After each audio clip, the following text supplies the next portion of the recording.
Hi, Abu അരീക്കോടാണ്. YouTube ചാനലിലേക്ക് സ്വാഗതം.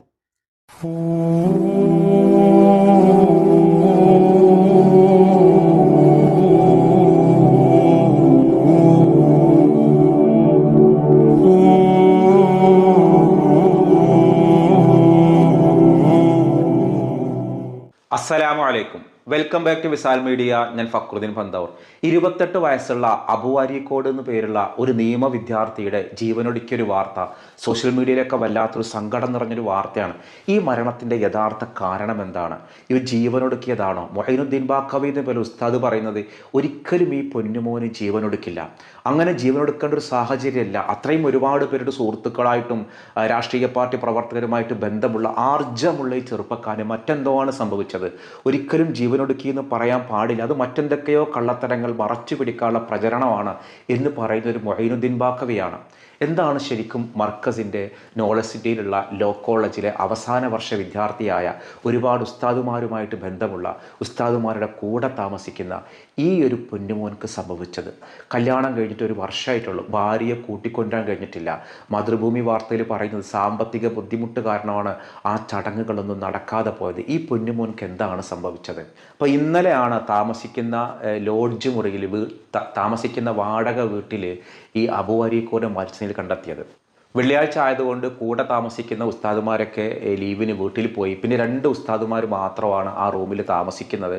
അങ്ങനെ ശനിയാഴ്ച ദിവസം കാണുന്നത് എല്ലാവരും കിടന്നുറങ്ങിയ സമയത്ത് നേരം പുലർന്ന് പാലിയേറ്റീവിൻ്റെ ആളുകൾ ഇങ്ങനെ പുറത്തു കൂടി പോകുമ്പോൾ ജനലിൽ എന്തോ തൂങ്ങിക്കിടക്കുന്നത് കണ്ടു.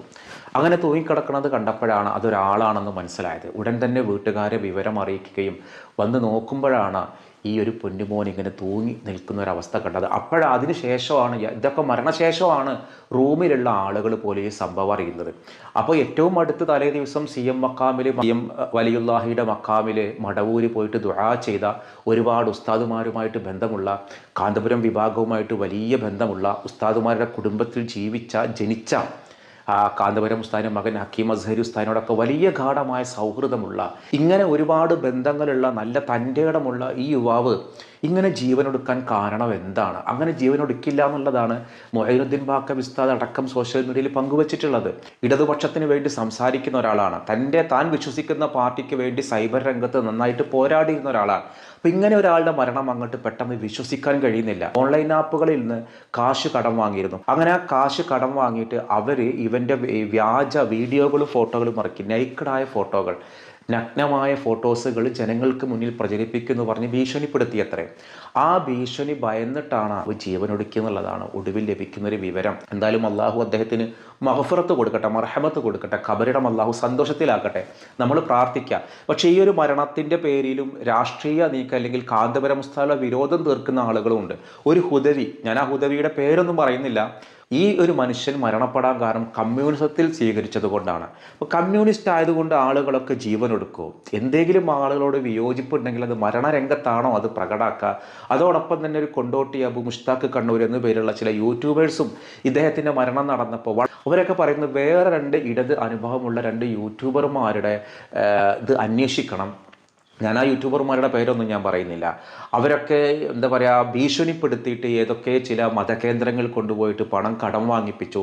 അവർക്ക് വേണ്ടിയിട്ട് അവർ കള്ളത്തരമാണെന്ന് അറിഞ്ഞിട്ടും അവർക്ക് വേണ്ടി വീഡിയോ ചെയ്യിപ്പിച്ചു.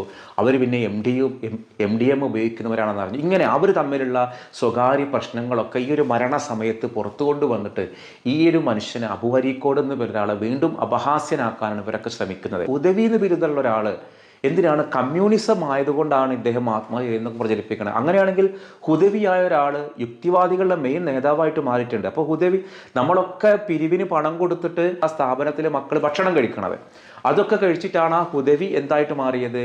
ഒരു വലിയ യുക്തിവാദിയായിട്ട് ഇസ്ലാമിനെ കളിയാക്കി വിമർശിക്കുകയും ചെയ്യുന്നത്.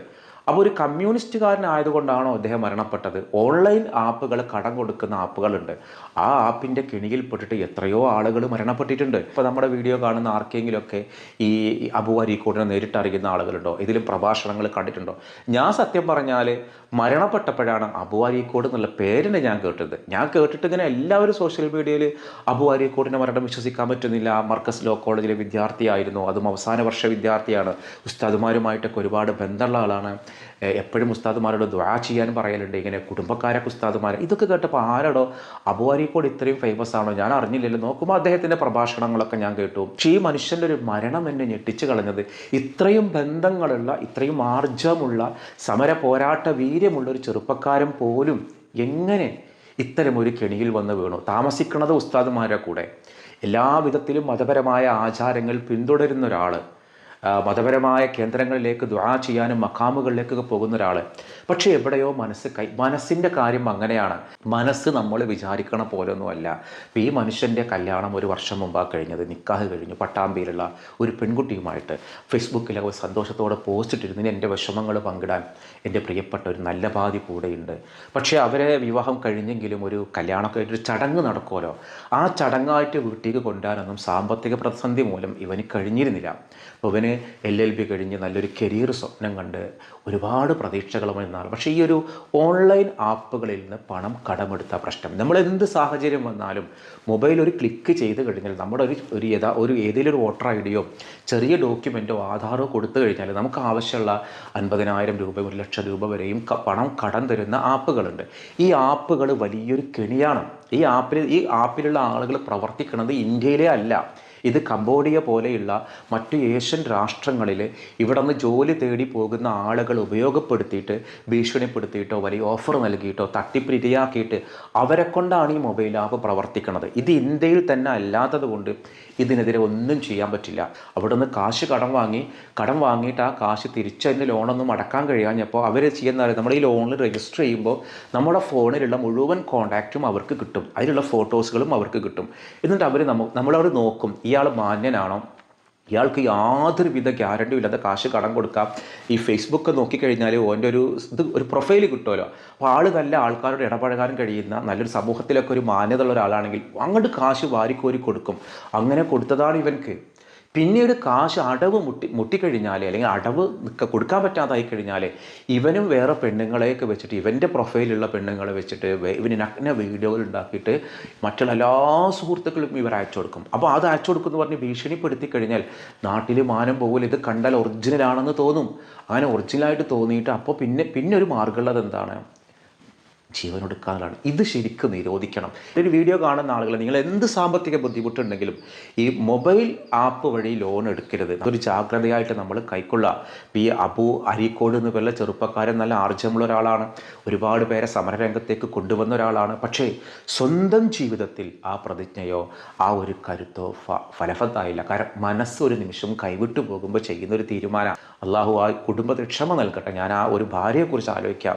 വിവാഹം കഴിഞ്ഞ് സ്വപ്നങ്ങൾ കണ്ട് നടന്ന് എന്തെങ്കിലുമൊക്കെ കൂട്ടിക്കൊണ്ടുവരാൻ ആഗ്രഹിച്ച് നടന്നിരുന്ന ഒരു സമയത്ത് ആ പ്രിയപ്പെട്ട വരൻ, പ്രിയപ്പെട്ട ഭർത്താവ് മരണപ്പെടുന്നൊരു സാഹചര്യം. അള്ളാഹു ആ സ്ത്രീക്ക് ക്ഷമിക്കാനുള്ള കരുത്ത് അള്ളാഹു നൽകട്ടെ. നമ്മുടെ വീഡിയോ കാണുന്ന ആർക്കെങ്കിലും ഈ അബു അരീക്കോട്ടെ പ്രഭാഷണം കേട്ടവരോ യൂട്യൂബ് ചാനൽ കണ്ടവരോ ഇതൊക്കെ ആണെങ്കിൽ ആ താഴെ വിവരങ്ങളൊന്ന് പങ്കുവെക്കണം.